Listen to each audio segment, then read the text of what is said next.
नमस्कार। प्रादेशिक समाचार के साथ मैं पूनम किरकेट्टा। पहले मुख्य समाचार। भारत इंग्लैंड को 68 रनों से पराजित कर 10 साल बाद टी20 क्रिकेट के फाइनल में पहुंचा। 29 जून को फाइनल में दक्षिण अफ्रीका से होगा मुकाबला। नीट पेपर लीक मामले में पटना से लेकर हजारीबाग तक सीबीआई की कार्रवाई हुई तेज। पटना से 2 आरोपियों को किया गिरफ्तार।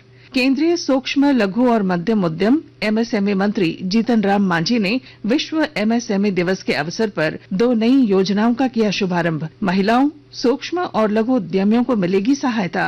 और प्रधानमंत्री 30 जून को सुबह 11 बजे आकाशवाणी पर मन की बात कार्यक्रम में देश विदेश के लोगों के साथ अपने विचार करेंगे साझा। लगातार तीसरी बार प्रधानमंत्री पद संभालने के बाद मन की बात का ये पहला कार्यक्रम होगा। भारत ने टी20 वर्ल्ड कप 2024 के दूसरे सेमीफाइनल में इंग्लैंड को 68 रनों के विशाल अंतर से हराकर फाइनल में जगह बना ली है। फाइनल में टीम इंडिया का सामना साउथ अफ्रीका से 29 जून को होगा। मौजूदा विजेता इंग्लैंड इस मैच में भारत के सामने टिक नहीं सका। भारत ने पहले बल्लेबाजी करते हुए 7 विकेट खोकर 171 रन बनाए। इंग्लैंड की टीम 103 रन बनाकर आउट हो गई। वहीं दूसरी ओर दक्षिण अफ्रीका ने अफगानिस्तान को 9 विकेट से करारी शिकस्त देकर आईसीसी टी20 विश्व कप 2024 के फाइनल में प्रवेश कर लिया है। 57 रनों के छोटे से लक्ष्य का पीछा करने उतरी दक्षिण अफ्रीकी टीम की शुरुआत खराब रही और सलामी बल्लेबाज क्विंटन डिकॉक केवल 5 रन बनाकर फजल हक फारूकी की गेंद पर बोल्ड हो गए। लेकिन इसके बाद रीजा हेंड्रिक्स और कप्तान एडन मार्कम ने दूसरे विकेट के लिए नाबाद 55 रनों की साझेदारी कर 8 ओवर और 5 गेंदों में 1 विकेट के नुकसान पर 60 रन बनाकर दक्षिण अफ्रीका को 9 विकेट से जीत दिला दी। नीट पेपर लीक मामले में सीबीआई ने पटना से लेकर हजारीबाग तक जांच तेज कर दी है। हजारीबाग के चरही स्थित सीसीएल के गेस्ट हाउस में हिरासत में लिए गए कई लोगों से पूछताछ की गई है। सीबीआई की टीम ने ओएसिस स्कूल के प्रिंसिपल से पूछताछ की है। वहीं सीबीआई ने नीट यूजी परीक्षा में कथित अनियमितताओं के संबंध में 2 लोगों को गिरफ्तार किया है। आधिकारिक सूत्रों ने बताया कि इन दोनों आरोपियों को बिहार के पटना से हिरासत में लिया गया। नीट यूजी प्रश्न पत्र लीक मामले में आधिकारिक तौर पर सीबीआई जांच कर रही है। झारखंड से नवनिर्वाचित झामुमो के वरिष्ठ नेता डॉक्टर सरफराज अहमद और झारखंड भाजपा के प्रदेश महामंत्री डॉक्टर प्रदीप कुमार वर्मा ने कल राज्यसभा सदस्य के रूप में शपथ ली। राज्यसभा के सभापति जगदीप धनखड़ ने शपथ के बाद डॉक्टर प्रदीप कुमार वर्मा और सरफराज अहमद का नए सदस्य के रूप में राज्यसभा में स्वागत किया। आजसू प्रमुख सुदेश महतो ने कल दिल्ली में केंद्रीय गृह मंत्री अमित शाह से मुलाकात की। उन्होंने इस दौरान राज्य के वर्तमान राजनीतिक हालात सहित अन्य विषयों पर गृह मंत्री के साथ चर्चा की। आने वाले विधानसभा चुनाव को देखते हुए इस मुलाकात को झारखंड के लिए काफी अहम माना जा रहा है। सुदेश महतो ने मुलाकात के बाद कहा कि प्रधानमंत्री के नेतृत्व में गठित एनडीए की सरकार अपने तीसरे कार्यकाल में भी देश में विकास और सफलता के नए आयाम स्थापित करेगी।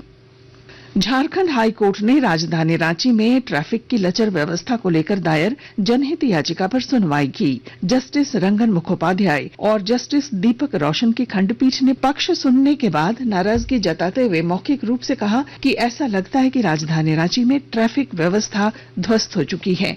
खंडपीठ ने कहा कि ट्रैफिक पुलिसकर्मी और रांची नगर निगम ये सुनिश्चित करें कि ट्रैफिक व्यवस्था सुगम बनी रहे और जाम की समस्या उत्पन्न न हो। खंडपीठ ने राज्य सरकार को रांची में ट्रैफिक व्यवस्था को लेकर दीर्घकालीन योजना प्रस्तुत करने का निर्देश दिया। गुमला के उपायुक्त की पहल से जिले के 23 गांवों के जर्जर सड़कों के निर्माण के लिए केंद्र सरकार ने स्वीकृति प्रदान कर दी है। विस्तृत ब्यौरा दे रहे हैं हमारे संवाददाता। गुमला जिला उपायुक्त करण सत्यार्थी की पहल से जिले के विशुनपुर, चैनपुर, डुमरी, घाघरा तथा सदर प्रखंड गुमला के 23 गांवों में जर्जर मार्गों का निर्माण कार्य के लिए केंद्र सरकार के द्वारा स्वीकृति प्रदान कर दी गई है। इसको लेकर जिला उपायुक्त ने बताया कि जिला के वैसे गांव जहां की सड़कें जर्जर अवस्था में हैं एवं ग्रामीणों को आवागमन के लिए कठिनाइयों का सामना करना पड़ रहा है, वैसे क्षेत्रों का सर्वे कराने के पश्चात केंद्र सरकार को प्राक्कलन तैयार कर भेजा गया था, जिसके पश्चात पहले चरण में जिले में प्रधानमंत्री ग्राम सड़क योजना के तहत 23 गांवों में कुल 76.75 किलोमीटर की सड़क को जोड़ने को लेकर टेंडर की प्रक्रिया शुरू कर दी गई है। नरेश कुमार, आकाशवाणी समाचार, गुमला। केंद्रीय सूक्ष्म लघु और मध्यम उद्यम एमएसएमई मंत्री जीतन राम मांझी ने विश्व एमएसएमई दिवस के अवसर पर नई दिल्ली में 2 नई योजनाओं का शुभारंभ किया। एमएसएमई टीम योजना और यशस्विनी अभियान। एमएसएमई टीम योजना का उद्देश्य 5 लाख सूक्ष्म और लघु उद्यमियों को डिजिटल वाणिज्य के लिए ओपन नेटवर्क की सुविधा उपलब्ध कराना है। यशस्विनी अभियान में महिलाओं के स्वामित्व वाले अनौपचारिक क्षेत्र के सूक्ष्म उद्यमों को औपचारिक रूप देने के लिए जन जागरूकता, आवश्यक समर्थन और सहायता उपलब्ध कराने पर ध्यान दिया जाएगा। आकाशवाणी के ताजा तरीन समाचारों के लिए आप हमारी वेबसाइट newsonair.gov.in पर लॉग ऑन कर सकते हैं। ताजा समाचार X handle @AIR news alerts और Facebook page All India Radio News पर भी उपलब्ध है। आप प्रादेशिक समाचार एकांश के एक्स हैंडल @AIR न्यूज _ और फेसबुक, इंस्टाग्राम पेज तथा YouTube channel AIR news Ranchi पर भी हमारे बुलेटिन सुन सकते हैं। प्रादेशिक समाचार आप आकाशवाणी रांची से सुन रहे हैं।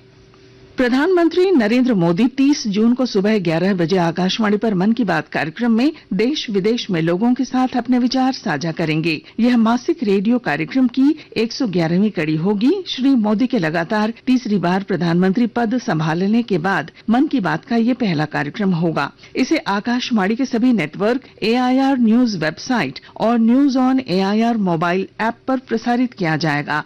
आकाशवाणी समाचार, दूरदर्शन समाचार, प्रधानमंत्री कार्यालय और सूचना तथा प्रसारण मंत्रालय के YouTube चैनलों पर भी इसकी लाइव स्ट्रीमिंग की जाएगी।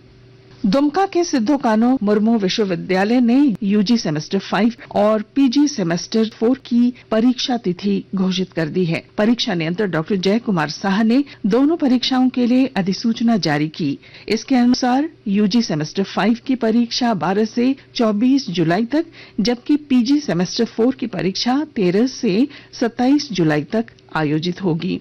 परीक्षा के सफल आयोजन के लिए परीक्षा विभाग ने यूजी सेमेस्टर 5 के सभी विषयों को 3 ग्रुप में बांटा है। परीक्षा से संबंधित नोटिफिकेशन विश्वविद्यालय की आधिकारिक वेबसाइट से डाउनलोड किया जा सकता है। दुमका के पुलिस लाइन मैदान में 3 दिवसीय संताल परगना क्षेत्रीय पुलिस खेलकूद प्रतियोगिता का आयोजन किया गया है। इस प्रतियोगिता में संताल परगना के दुमका, पाकुड़, साहिबगंज, गोड्डा, जामताड़ा और देवघर जिले के पुलिस पदाधिकारी और पुलिस बल के खिलाड़ी हिस्सा ले रहे हैं। इस प्रतियोगिता का उद्घाटन संताल परगना क्षेत्र के पुलिस उप महानिरीक्षक संजीव कुमार ने किया। मौके पर दुमका, पाकुड़ और जामताड़ा के पुलिस अधीक्षक सहित सभी 6 जिलों के पुलिस उपाधीक्षक मौजूद थे। प्रतियोगिता में football, athletics, hockey, long jump और हाई जंप जैसी प्रतिस्पर्धाएं आयोजित की गई हैं। 63वीं सुब्रतो कप फुटबॉल प्रतियोगिता 2024-25 का शुभारंभ हजारीबाग के कर्जन ग्राउंड स्टेडियम में किया गया। उपायुक्त नैन्सी सहाय, जिला शिक्षा पदाधिकारी प्रवीण रंजन, अतिरिक्त जिला कार्यक्रम पदाधिकारी सुनीला लकड़ा और जिला खेल पदाधिकारी कैलाश राम ने दीप प्रज्वलित कर कार्यक्रम की विधिवत शुरुआत की। अखबारों की सुर्खियां। राजधानी रांची से प्रकाशित अखबारों ने नीट पेपर लीक मामले में हजारीबाग और पटना से सीबीआई की कार्रवाई को प्रमुखता दी है। हिंदुस्तान ने पेपर लीक के दोषी बख्शे नहीं जाएंगे, इसे अपनी हेडलाइन बनाया है। रांची एक्सप्रेस ने नीट पेपर लीक मामले में एक्शन में सीबीआई की खबर को प्रमुखता से प्रकाशित किया है। प्रभात खबर की सुर्खी है, रांची में ट्रैफिक व्यवस्था ध्वस्त हो चुकी है, चौराहों को करें जाम मुक्त। दैनिक भास्कर लिखता है, स्मार्ट सिटी में सीएम ने राज्य के तीसरे मेडिकल कॉलेज की रखी आधारशिला, अगले वर्ष होगा इलाज। दैनिक जागरण ने मरीजों के लिए शुरू होगी अबुआ स्वास्थ्य योजना, इस खबर को अपने पहले पन्ने की सुर्खी बनाई है। और अब अंत में मुख्य समाचार। भारत इंग्लैंड को 68 रनों से पराजित कर 10 साल बाद T20 क्रिकेट के फाइनल में पहुंचा। 29 जून को फाइनल में दक्षिण अफ्रीका से होगा मुकाबला। नीट पेपर लीक मामले में पटना से लेकर हजारीबाग तक सीबीआई की कार्रवाई हुई तेज, पटना से 2 आरोपियों को किया गिरफ्तार। केंद्रीय सूक्ष्म लघु और मध्यम उद्यम एमएसएमई मंत्री जीतन राम मांझी ने विश्व एमएसएमई दिवस के अवसर पर 2 नई योजनाओं का किया शुभारंभ। महिलाओं, सूक्ष्म और लघु उद्यमियों को मिलेगी सहायता। और प्रधानमंत्री 30 जून को सुबह 11 बजे आकाशवाणी पर मन की बात कार्यक्रम में देश विदेश के लोगों के साथ अपने विचार करेंगे साझा।